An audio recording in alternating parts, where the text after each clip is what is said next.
A long time ago, in the village of Aboka, there lived a girl named Ogechi. She was known by everyone, not just for her striking beauty, bright eyes, smooth skin, and a grace that made people stop and stare, but for something far more unforgettable. Ogechi was feared. Not like the other girls, she neither laughed nor smiled at anyone. She carried herself with a cold, unwavering presence, and when men tried to approach her, the results were disastrous. Men who dared to get close to Ogechi found themselves on the receiving end of her wrath. Some bore black eyes from her punches, others carried bruises as reminders of their foolishness. The men of Aboka quickly learned Ogechi was not to be crossed. "Stay away from her," they warned each other in hushed voices. "She is not like the others." One day, as Ogechi walked through the bustling village market, selecting vegetables, a young man, unaware of who she was, accidentally bumped into her. Before he could even utter an apology, Ogechi's hand flew through the air. Slap! The force of the strike was so great that the entire market fell into silence. The man's face turned red with the imprint of her palm, his eyes wide with fear. He stammered an apology and ran off without looking back. The villagers shook their heads. "She did it again," they whispered. But no one said a word to her. No one dared. Despite their fear, men still longed to win her heart. Her beauty was undeniable. Suitors came with gifts, honeyed words, and promises of devotion. But Ogechi was unimpressed. She saw through their tricks and rejected them all. If any man overstepped his boundaries, he left her home with bruises, some even limping away in disgrace. When the village chief's son, convinced of his own importance, attempted to charm her, Ogechi shattered his pride and two of his teeth with a single punch. The chief, though furious, knew better than to challenge her. The village elders were troubled. Why does she hate men so? They wondered. They summoned Ogechi to the village square, where all gathered to witness the confrontation. She stood before them, unshaken, her gaze sharp as a blade. "Ogechi," one elder asked, "why do you fight the men?" Another added, "Why do you reject every suitor that comes your way?" Ogechi met their eyes and spoke, her voice unwavering, "Because I will never let a man control me. I will never bow to them." Gasps filled the air. The elders, puzzled, pressed further, "But why, Ogechi? What happened to make you like this?" Ogechi was silent. That evening, as she walked home from the village square, she carried a heavy heart. She had spoken the truth, but not the whole truth.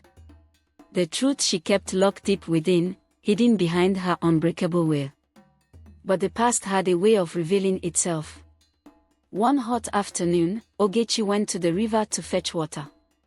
As she walked back, her foot slipped on a rock, and she crashed to the ground.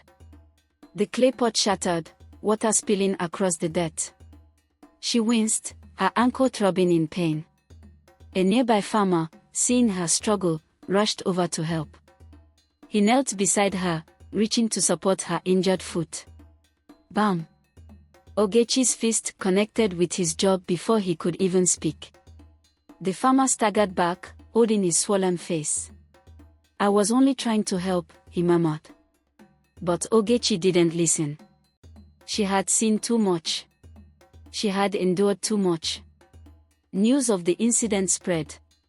Even when hurt, she trusts no man, the villagers whispered. Why is she like this? They wondered. Ogechi's beauty and strength had even caught the attention of the village prince. Intrigued, he sought her out. Unlike the others, he was patient. He brought her gifts, fine clothes, sweet fruits, and rare jewels.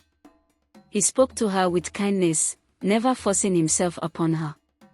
Ogechi did not push him away, but she did not soften either. The villagers watched with anticipation. Will the prince be the one to change her? They whispered. One day, the prince invited Ogechi for a walk by the river.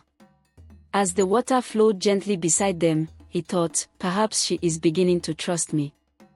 Feeling confident, he reached for her hand. A mistake. Rage exploded in Ogechi's eyes. Before the prince could react, she struck. Bam! A fist to his chest. Pow! Another blow to his face. The prince staggered back, stunned. His guards rushed to his aid, lifting him from the ground. Bleeding and battered, he was carried back to the palace. When news reached the king, he was livid. Who would dare lay a hand on my son? He roared. Ogechi, the servants whispered. The king summoned her at once. The entire village gathered at the palace, eager to see what would happen. Would Ogechi finally meet her match? But when she stood before the king, she was as fearless as ever. Why did you attack my son? The king demanded. Ogechi remained silent. Speak, the king bellowed. The weight of her past pressed on her chest. She had hidden it for so long. But now, she could no longer hold it in. Tears welled in her eyes. Her voice trembled as she finally spoke. My father, the man who was supposed to protect us, he wasn't kind, she whispered. He beat my mother every day. She lived in fear, never daring to speak back. One day, while she carried my unborn sibling inside her, he lost his temper. He hit her so hard that she fell. She lost the baby. And soon after, she lost her life.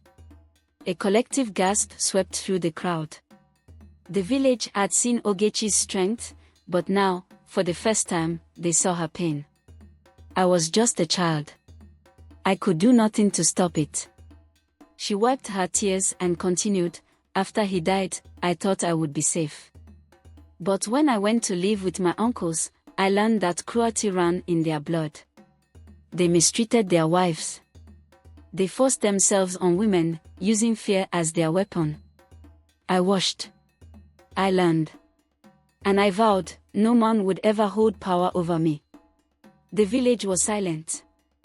The men, especially those who had mocked and feared her, lowered their heads in shame. The women, who had suffered quietly for years, now looked at Ogechi with newfound respect. She wasn't just a fighter. She was their voice. Their strength. Even the prince, despite his wounds, understood. I was wrong, he admitted. I didn't see your pain. I only saw your beauty. I am sorry.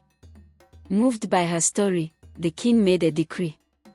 No man in Aboka shall ever mistreat a woman again. And those who have harmed them will face justice. The village changed that day. Ogechi, once feared, became a symbol of strength and courage. She agreed to marry the prince, not because she was tamed, but because he had learned to respect her.